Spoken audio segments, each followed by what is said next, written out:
Good morning to you. Monday morning, my message is always the same. Start the week as you mean to go on. Specifically, take time out, do your plans, work out what it is that you need to do this week in order to keep yourself on track for your longer term goals.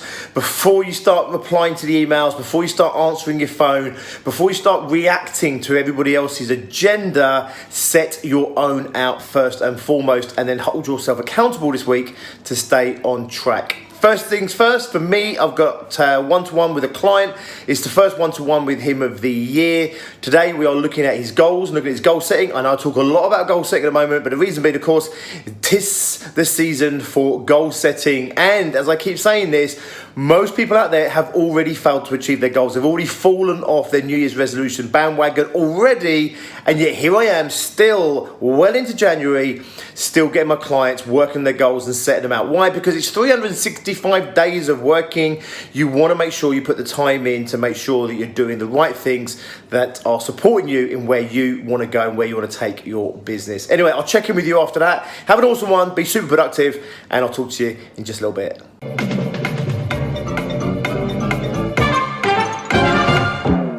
Okay, so just finished with my client and he is in good shape regarding his goals.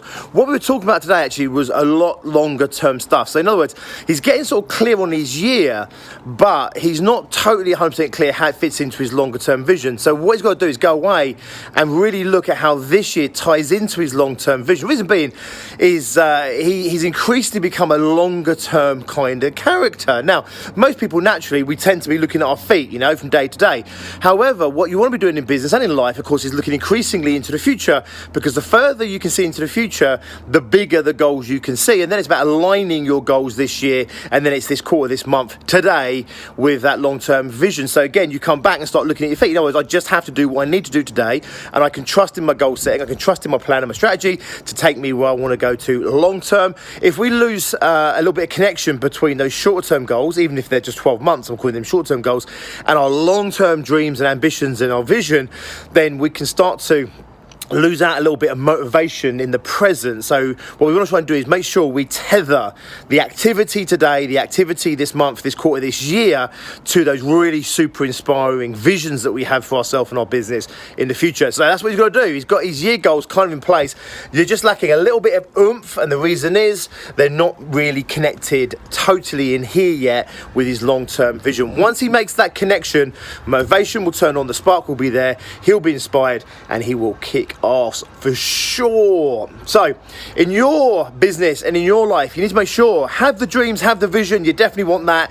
However, you're not going to take action on dreams and visions. You need goals to take action on. You just need to make sure that your goals align with those dreams and those visions. Then you don't have to keep looking at the dream and the vision other than to be inspired and to get excited by it. What you need to do is just keep focusing on what it is you need to focus on today, this week, in order to get the long term done. What that does then enables you to be very present in the day. So I'm not dreaming about the future, I'm not worrying about the past or anything else.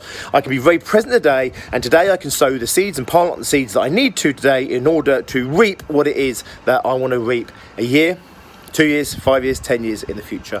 Right, the rest of the day for me is on with this 28-day self-esteem reboot challenge, which we're launching on the 1st of February. If you want to get involved, let us know, and we'll chuck you in the group completely free of charge. And it's designed specifically to reboot self-confidence, self-value, self-worth, to really look at bolstering those self-esteem levels, because success starts with self-esteem. Right, I'm going to work on that. I'll check in just a little bit. Have an awesome one.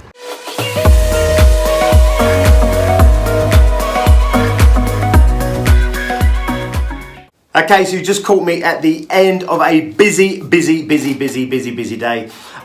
We did an Ask G&T session for about an hour and a quarter, and then went straight in, and I've just been shooting next, 2 weeks' times session for Success Groups Online, which was all about sales.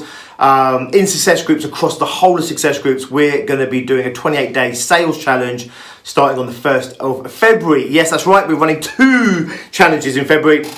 The self-esteem reboot that we talked about earlier, and also the I Love Sales Challenge. The I Love Sales Challenge is purely in-house. It's purely for members of success groups and our masterminds. And the Self-Esteem Reboot is for everyone in-house, but also we're offering it out there to the wider audience.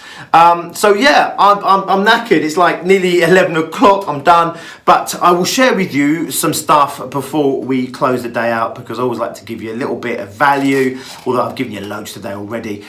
With sales and that, this is what I was doing in the session, right? So this is a real little giveaway here for your positioning, right? So if you can complete this sentence, right? So if you've watched this far in this Daily G, I'm going to give you this as a little bit of a massive freebie.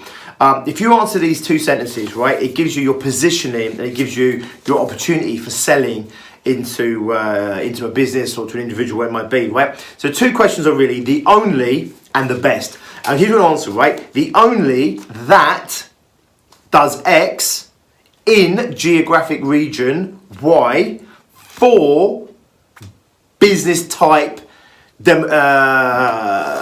market type, person with a specific problem, right? And if you can complete that sentence, you've got yourself a positioning piece. So if you say, right, I'm the only business coach in West Berkshire for vets, that's your niche, right?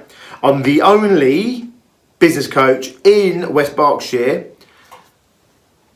specifically targeting this desired outcome or this frustration removal, right? So you get my gist. Okay, the other question is this, really simple, which is the only that in for. So if you can be the only in the world, you're going to be really fucking expensive. If you're the only in your street, you're not worth anything. So the question is really simple. I'm the only hairdresser in town, right? You're probably going to do all right in business as long as you can cut hair, right? But if you're not the only business, there's 2 businesses, 2 hairdressers in town, you better be the best at something, right? So you might not be the best hairdressers, but you might be the best at or the best for. So you sit there and say, well, I am the best hairdresser in this area for permed hair, or for ladies over a certain age, or for, I don't know, this particular style or outcome, colouring, whatever it might be. If you're a pub, what I say is pub, you know, if there's 1 pub in a village, you'll probably do okay. If there's 5 pubs in a village, like it normally is, and you're not the best pub, if you're the best pub, you're going to do all right. If you're not the best pub, you better be best at something, or the only something. We're the only pub in the village that serves homemade ale, right? That's a niche. It's a positioning tool. We're the only pub in town that specialises in this, right? Or for this. You might sit there and say, right, you know what? We serve the best pies in town. If you serve the best pies in town at your pub, that might be enough to separate you out from everybody else. They're going to buy beer when they get there at the end of the day, but it might be enough. So in your positioning, when you're doing your sales and everything else, don't pick up the phone and just sit there and say, hi, it's George, I'm a business coach, I'd like to business coach with you. No one wants that fucking call, right? It's a terrible call to make, it's a terrible call to receive. It's miserable for you, miserable for them, you're not going to get any sales out of it. But if you pick up the phone to someone and sit there and say, hi, I'm George Swift, I'm the only coach here that specialises in this, this and this, I help people go from this to this, I help them with this problem, blah, blah, blah, blah, blah. I would love to talk to you about how I might be able to help you. For example, right, I'm not writing your sales scripts right now for you, you have to do the work yourself. But you can see, as an example, it gives you an entrance point into a conversation that's not just a wanky old sales call or a wanky old sales email, or if you go networking, it's just a wanky old sales pitch or whatever it might be, right? You want to get smart about this stuff, really simple. You need to position yourself in the marketplace. You need to know how to communicate that position in the marketplace. And if you can answer that question, right, I'm the only that in for, I'm the best at, the best that in for. If you can answer those 2 questions, you are well and truly on your way. I'm not going to give you the secrets. Look, all these lovely secrets here. You don't get that, unfortunately, unless you behind the curtain here at Success Groups. But I want to help you as I can, give you some little prompts as we go. Right, I am done. I am knackered. Have an awesome one.